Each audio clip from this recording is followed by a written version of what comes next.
Hello friends, welcome back to my YouTube channel 10th expert classes 0.3 में। तो चलिए हम लोग सेशन को स्टार्ट करते हैं। और मैंने आप लोगों को जो है क्वेश्चन जितना भी सब्जेक्टिव था वो पीछे मैंने आप लोगों को बता दिया है। और कुछ कुछ एक बहुत उसमें जो लॉन्ग क्वेश्चन है, कुछ जिसमें जैसे आपको 5 नंबर में पूछता है तो लॉन्ग क्वेश्चन एक आध दो ठो बाकी है, तो उसको हम लोग देख लेंगे। पहले आप लोग इसमें इसका सब्जेक्टिव देख लीजिए, ठीक है। सब्जेक्टिव बोल रहे हैं, ऑब्जेक्टिव क्वेश्चन आप लोग इसका देख लीजिए पहले, फिर हम लोग उसको लॉन्ग वाला जंप करेंगे, ठीक है। अभी पहले क्वेश्चन नंबर 1 हम लोग देखते हैं। मनुष्य में वृक्क एक तंत्र का भाग है जो संबंधित है।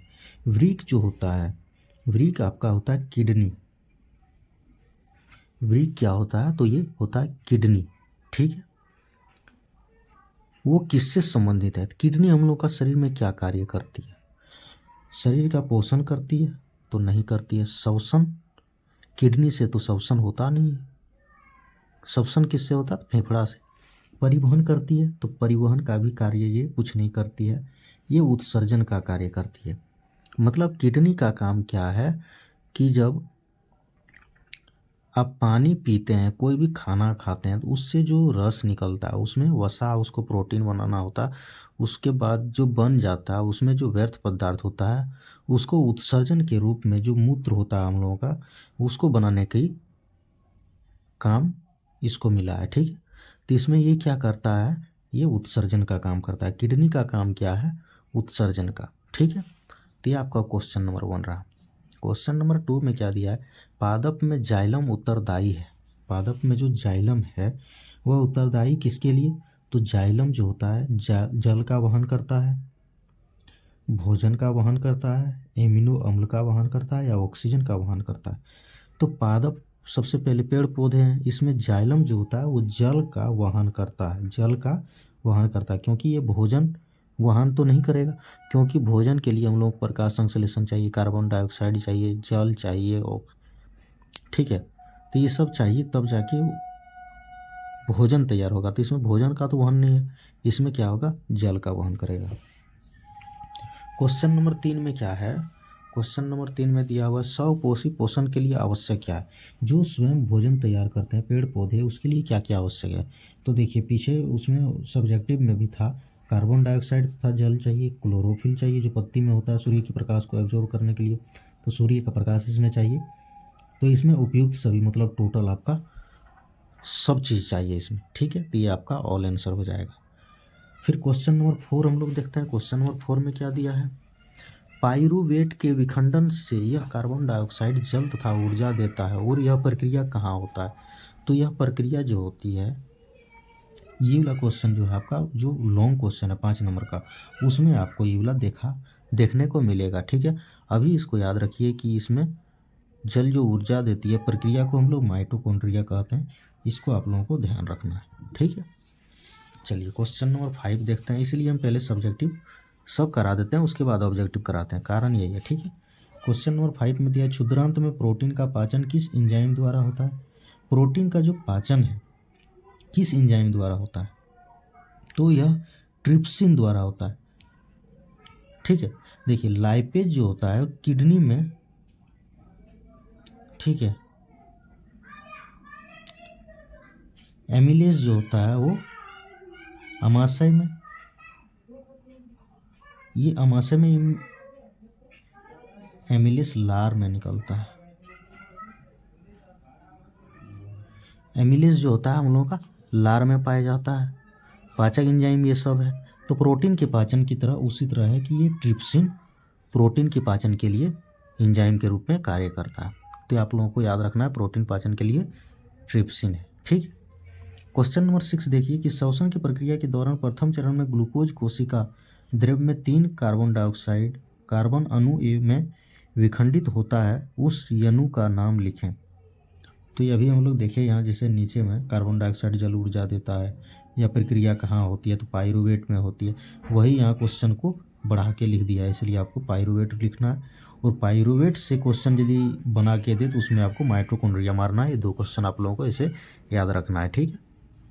उसके बाद जब क्वेश्चन आपको हमको लॉन्ग क्वेश्चन बताएंगे तो उसमें सब क्लियर हो जाएगा सब, फिर आपको इसको देखने की ज़रूरत नहीं पड़ेगा, ठीक। अब क्वेश्चन नंबर 6 हो गया। तो 7 में क्या दिया है कि मनुष्य के हृदय में कितने कोष्ठक होते हैं। तो मनुष्य के हृदय में 4 कोष्ठक होते हैं, 4 चैम्बर होते हैं, इसको याद रखना है, ठीक है। उसमें कितने चैम्बर होते हैं, 4 चैम्बर होते हैं। तो ये जो है दिमाग में सेट करने वाली चीज़ है, इसको आप लोगों को सेट करके रखना है कि मनुष्य के हृदय में जो होता है उसमें 4 चैम्बर, 4 कोष्ठक में बटे होते हैं, इसको ध्यान रखना है क्वेश्चन, और ऑप्शन नंबर बी हो जाएगा। अब पादप में यहाँ जाइलम दिए थे कि पादप में जाइलम उत्तरदायी है, तो जल का वहन करता है, और इसमें जो फ्लोएम होता है ये भोजन का वहन करता है। जाइलम जो है जल का वहन करता है, जल का वहन करता है, और फ्लोएम जो है वो आपका भोजन का वहन करता है। दोनों को याद रखना है, ठीक है। क्वेश्चन नंबर 9 आप लोग देखिए। अब क्वेश्चन नंबर 9 में क्या दिया हुआ है, मानव रक्त में उपस्थित यूरिया की सामान्य मात्रा कितनी होती है। हम लोग के रक्त में जो यूरिया पाया जाता है, हम लोग तो वैसे भी यूरिया का खाना आप खाते हैं अधिकतर, तो यूरिया जो पाया जाता है उसमें कितना पाया जाता है, तो 20 mg पाया जाता है, इसको याद रखना है, ठीक है। 20 mg पाया जाता है। मैग्नीशियम पाया जाता है कहाँ, तो ये क्लोरोफिल में पाया जाता है, पेड़ पौधे में, ठीक है, इसको ध्यान रखना है, क्लोरोफिल में होगा।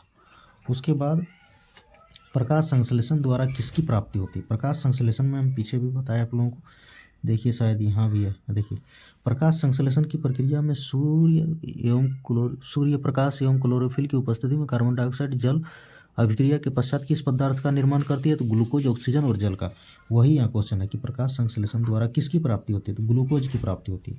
इसमें यदि ऑक्सीजन भी देता तो ऑक्सीजन भी ले लेते, जल देता तो जल भी ले लेते, इसमें आपका कुछ भी दे सकता है, ऑक्सीजन भी दे सकता था। पता चले कि एग्जाम में ग्लूकोज ऑप्शन में है ही नहीं, तो क्या देते हम, ऑक्सीजन रहता तो ऑक्सीजन देते, और जल रहता तो जल देते, लेकिन इसमें प्रोटीन है, प्रकाश है, वसा है, ग्लूकोज है, तो एक ग्लूकोज ऑप्शन मिल रहा है, मतलब सी ऑप्शन सही होगा, ठीक है। अब क्वेश्चन नंबर 12 देखिए। मत्स्य क्या होता है, मछली होता है, का मुख्य श्वसन अंग क्या है, तो उसका गलफड़ा होता है श्वसन अंग, जिसको हम लोग क्या बोलते हैं, गिल्स बोलते हैं। पीछे भी हम बता चुके हैं आप लोगों को, ठीक है। उसको इंग्लिश में क्या बोलते हैं, गिल्स। यहाँ इंग्लिश का ही ये लिखा हुआ है, यहाँ देखिए नीचे गिल्स लिखा हुआ है, ठीक है, इसलिए यहाँ भी गिल्स लिखा हुआ है। गलफड़ा भी लिखता था, आपको ध्यान में रखना था, ठीक है। फेफड़ा नहीं मारना, फेफड़ा में हम लोगों में पाया जाता है, उसमें गलफड़ा पाया जाता है। उसके बाद रेजिन एवं गोंद कहाँ संचित रहता है, तो ये पुराने जाइलम में होता है। कहाँ होता है, पुराने जाइलम में होता है। 3-4 क्वेश्चन आप लोगों का डिफिकल्ट थोड़ा मिला, क्योंकि लॉन्ग क्वेश्चन जो हम नहीं बताएं अभी आप लोगों को 5 नंबर का, तो 2-4 क्वेश्चन वहाँ से है, तो उसको जब बता देंगे तो फिर ये क्वेश्चन आप लोगों को अभी देखा हुआ रहा, बाद में कंप्लीट हो जाएगा, ठीक है। इसको सिर्फ ध्यान में रखना है। अब यहाँ लास्ट एक क्वेश्चन आप लोगों का बच जाता है 14 नंबर। उत्सर्जी अंग कौन सा है। आँख उत्सर्जी मतलब होता है व्यर्थ पदार्थ उसका त्याग करना, व्यर्थ पदार्थ का त्याग को ही बोलते हैं उत्सर्जी अंग। जो व्यर्थ पदार्थ होता है उसको बाहर निकालता है, उसका काम कौन करता है, तो उसको हम लोग बोलते हैं उत्सर्जी अंग। इसमें आँख होता है, इसमें कोई भी उत्सर्जन का प्रक्रिया, इसमें कोई भी एक्टिविटी ऐसा होता है कि जो ये उत्सर्जन का कार्य कर रही, नहीं होता है उस तरह। ये वृकक जो है इसको बोलते हैं हम लोग किडनी, इसको ध्यान में रखना है। ये बहुत जगह कहीं वृक पूछ देता है, कहीं वृकक पूछता है, इसको ध्यान रखना है, क्या है, किडनी है। अग्न्याशय कोई नहीं, आँख, तो इसमें याद रखना है कि जो उत्सर्जी अंग होता है वो वृकक होता है। तो ये आपका टोटल का टोटल जितना भी क्वेश्चन था ऑब्जेक्टिव सब मैंने आप लोगों को कंप्लीट करा दिया।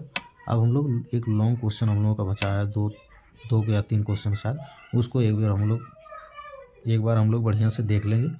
उसके बाद फिर हम लोग नेक्स्ट वीडियो में कोई दूसरा चैप्टर स्टार्ट करेंगे। अभी के लिए इतना ही, मिलते हैं नेक्स्ट वीडियो में। Thank you.